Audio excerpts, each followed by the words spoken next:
बेहद उखड़े मूड में रजत प्रकाश जी नाश्ते की टेबल पर आकर बैठ गए तो मां बेटे के बीच चल रही फुसफुसाहट यकायक थम गई। सरोज जी की नजरें पति के चेहरे पर जम गईं। मन में ख्याल उभरा। धीरे धीरे बढ़ रही है चेहरे की लकीरें, नादानी और तजुर्बे में बंटवारा हो रहा है। साहिल ने पापा की प्लेट में आलू का परांठा रखा तो सरोज जी ने दूध का ग्लास उनकी ओर बढ़ा दिया। नई नई नौकरी का आज पहला दिन है तो खुशी खुशी ऑफिस जाइए ना, कोई खश रहने दे तब ना। रजत जी ने वक्र दृष्टि से पुत्र को देखा। साहिल चुप ना रह सका।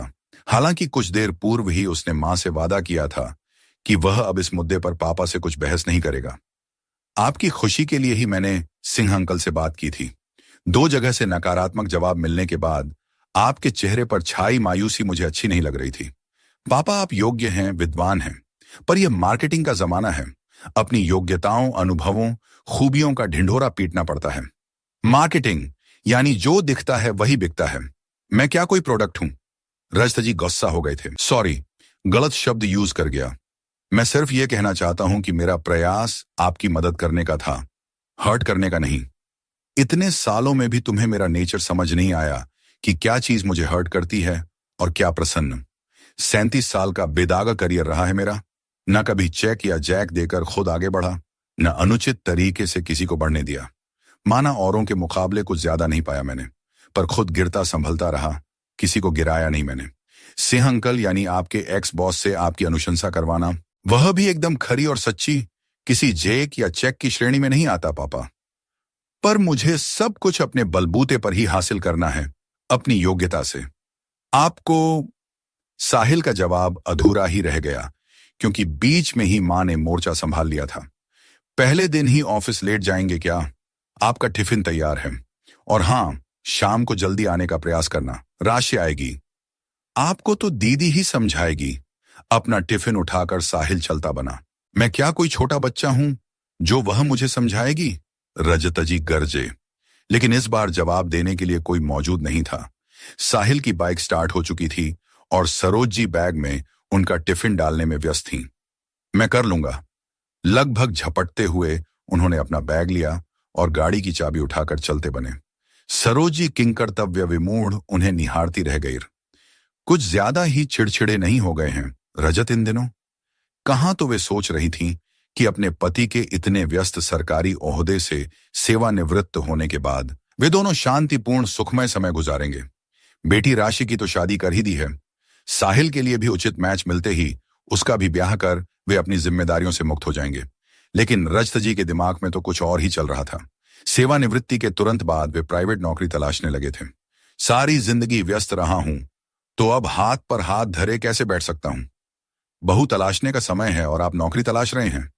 तुम तो ऐसे ताना मार रही हो जैसे मैं अपने लिए लड़की देख रहा हूं। अरे, अपने लिए लड़की साहिल खुद तलाशेगा। हमारा काम सिर्फ विवाह संपन्न करवाना है। बच्चों ने भी पापा की हां में हां मिलाई तो सरोज जी को चुप रह जाना पड़ा। लेकिन नई नौकरी और वह भी इस उम्र में मिलना आसान नहीं था। 1-2 बार असफल होते ही रजत जी पर मायूसी और चिड़चिड़ाहट हावी होने लगी तो परिवारजन चिंतित हो उठे। कहीं एक के बाद एक विफलता से वे अवसाद में न चले जाएं। फिक्रमंद बेटे ने एहतियात बरतते हुए इस बार पापा के एक्स बॉस सिंह साहब से उनकी अनुशंसा करवा दी थी। उसे झांत हुआ था कि जिस संस्थान में पापा प्रयास कर रहे हैं उसके मालिक सिंह अंकल के दोस्त हैं। रजत जी को नौकरी मिल जाने पर खुशी और बेख्याली में यह बात मां बेटे से उनके सामने ही निकल गई थी। बस तभी से रजत जी का मूड उखड़ा हुआ था। बेटी राशि के आ जाने से सरोज जी को कुछ संबल मिला। राशि पापा की लाडली दुलारी थी। कई असंभव से लगने वाले काम भी मां बेटे ने राशि के सौजन्य से रजत जी से निकलवाए थे।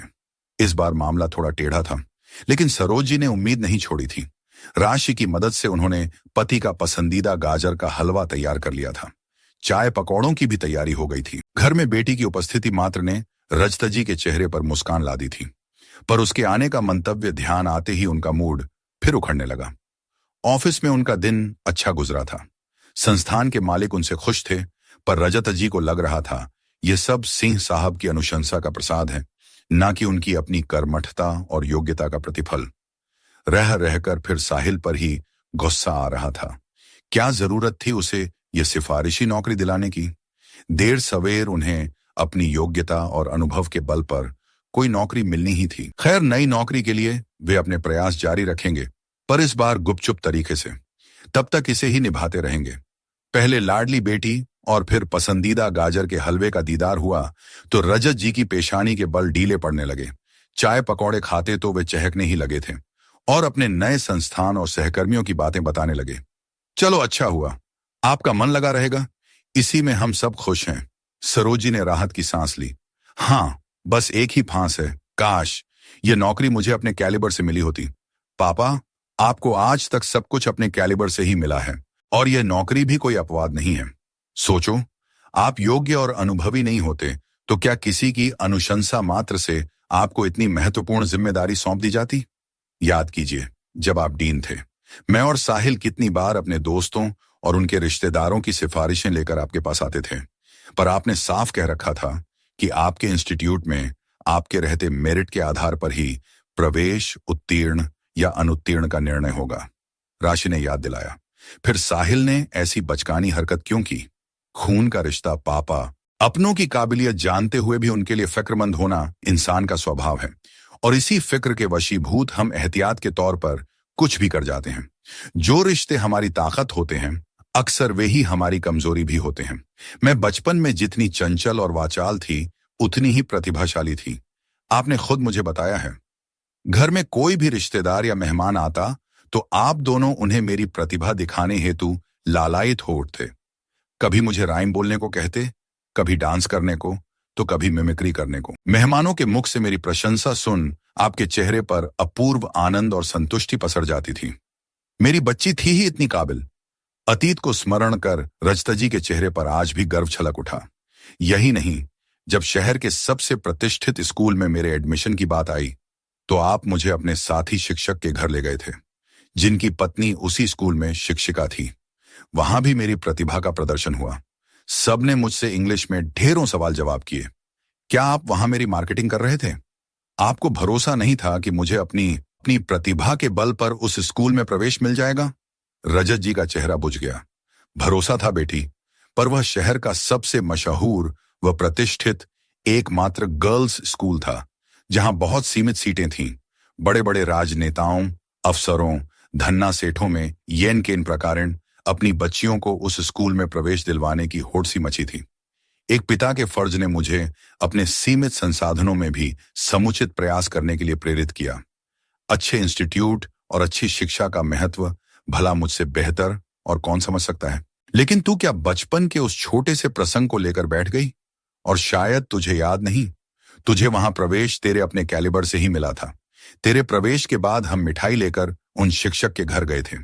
तब उनकी शिक्षिका पत्नी ने बताया कि उनके पास इतनी सिफारिशें थीं कि उन्होंने निश्चय किया कि वह किसी की अनुशंसा नहीं करेंगी।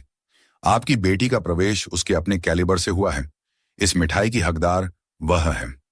ठीक है, बचपन की बात जाने देते हैं। जब आप मेरे लिए योग्य वर खोज रहे थे तब भी तो आप हर संभावित जगह मेरी तारीफ के कसीदे पढ़ने लगते थे। आप और चाचा मेरी प्रथम श्रेणी degree, campus placement, high package की बातें बताते तो मम्मी, दादी, चाची मेरी सुंदरता, पेंटिंग, पाक कला की तारीफ में तल्लीन हो जाती। क्या आप सब मेरी मार्केटिंग कर शादी के बाजार में मेरी वैल्यू बढ़ा रहे थे? उस सब के बिना क्या मेरी शादी नहीं होती? मम्मी पापा दोनों ही इस वार से तिल मिला गए। कैसी घटिया बातें कर रही है तू? सामने वाले को जब तक बताया नहीं जाएगा उसे तुम्हारी खूबियां कैसे पता चलेंगी? विवाह योग्य बायोडाटा में कितना कुछ बताया जा सकता है। जो तेरे अपने हैं, 24 घंटे साथ रहते हैं, वही तो सब बता पाएंगे। और हमने किसी से कभी तेरी झूठी या बढ़ा चढ़ाकर तारीफ नहीं की। कहीं गाने के लिए पूछा गया था तो मैंने साफ कह दिया था कि वह डांस अच्छा करती है, गाना नहीं आता। देसी खाना अच्छा बना लेती है पर कॉन्टिनेंटल वगैरह नहीं आता। आप सिखाएंगे तो सीख लेगी। मां बोल पड़ी। एक एनआरआई का रिश्ता था तेरे लिए। चूंकि तू विदेश में सेटल नहीं होना चाहती थी, इसलिए मैंने पहले ही मना कर दिया था। जहां भी तेरी बात चलाई वे घर परिवार तेरी रुचि के अनुकूल थे। पहले 2 जगह तेरा रिश्ता नहीं हो पाया था तो थोड़ा मायूस अवश्य हुए थे, पर फिर यह सोचकर और रिश्ते तलाशने लगे कि यह उन लोगों का दुर्भाग्य है कि वे तुझ जैसी सुकन्या को बहू नहीं बना पाए। जरूरी नहीं सब लोग आपको समझ पाएं। तराजू सिर्फ वजन बता सकता है, क्वालिटी नहीं। तुझे भी यही समझाया था। तू हीना भावना से ग्रस्त न हो जाए, इसके लिए भी हम हर जगह तेरी प्रशंसा करते थे। यह हमारा अपनी संतान के प्रति प्यार था, उसके लिए फिक्र थी। तुम इसे गलत तरीके से लो तो यह तुम्हारी गलती और हमारा दुर्भाग्य है। रजत जी दुखी थे। तो फिर यही सब जब साहिल कर रहा है तो उससे इतनी नाराजगी क्यों? पेरेंट्स बच्चों के लिए कर सकते हैं, बच्चे पेरेंट्स के लिए नहीं। रोशनी फैलाने के लिए दिया बनना जरूरी नहीं। आपने आईना बनकर यह काम किया है पापा। रिश्ते खून के हों या एहसास के, उनमें जिद नहीं आनी चाहिए, वरना जिद जीत जाती है और रिश्ते हार जाते हैं। आपकी योग्यता, अनुभव पर हमें तनिक भी संदेह नहीं है पापा। जहां आपका चयन नहीं हो पाया, यह उन लोगों का दुर्भाग्य है कि वे आपके अनुभवों और कार्य कौशल का लाभ उठाने से चूक गए। आपकी मायूसी ने ही मुझे मजबूर किया कि मुझे साहिल को सिंह अंकल से संपर्क करने के लिए कहना पड़ा। क्या? दोनों बेतरह चौंके। तो साहिल सब खुद पर क्यों ले रहा है? क्योंकि आप दोनों के साथ साथ वो मुझे भी तो बेपनाह प्यार करता है, केयर करता है। एक अच्छा रिश्ता हमेशा हवा की तरह होना चाहिए, खामोश मगर हमेशा आसपास। सफल रिश्तों के यही उसूल हैं। बातें भूलिए जो फिजूल हैं। मम्मी पापा को एक दूसरे को ताकते और फिर मुस्कुराते देखा तो राशि ने राहत की सांस ली। अब जल्दी से तैयार हो जाइए, हम लोग मॉल में डिनर के लिए जा रहे हैं। हम बच्चों की ओर से आपकी ज्वाइनिंग की पार्टी। पर साहिल और अश्विन दोनों सीधे वहीं पहुंचेंगे। बेटी और पत्नी का हाथ थामे मॉल में प्रविष्ट होते रजत जी सोच रहे थे, जिंदगी में कौन आगे निकल गया, कौन पीछे रह गया मायने नहीं रखता। मायने रखता है कि आपके साथ कौन है। फूड जोन में इंतजार करते बेटे और दामाद को रजत जी ने सीने से लगा लिया। तभी रजत जी की नजरें किसी से टकराईं। अरे सिंह सर, ओह मैं तो भूल ही गया था। साहिल ने मुझे कांटेक्ट किया था तुम्हारे लिए बात करने को, पर मुझे उसी दिन किसी आवश्यक कार्यवश चेन्नई निकलना पड़ा। ससुर जी को फ्रैक्चर हो गया था, कल ही लौटा हूं। मैं कल बात करता हूं अग्रवाल से, मेरा नजदीकी दोस्त है वो, मेरी बात नहीं टालेगा। और फिर तुम तो इतने डिजर्विंग कैंडिडेट हो, टालेगा तो अपना ही नुकसान करेगा। मुझसे बेहतर। सिंह साहब को बीच में ही रुकना पड़ा, क्योंकि सब विस्फारित नेत्रों से उन्हें और एक दूसरे को ताक रहे थे।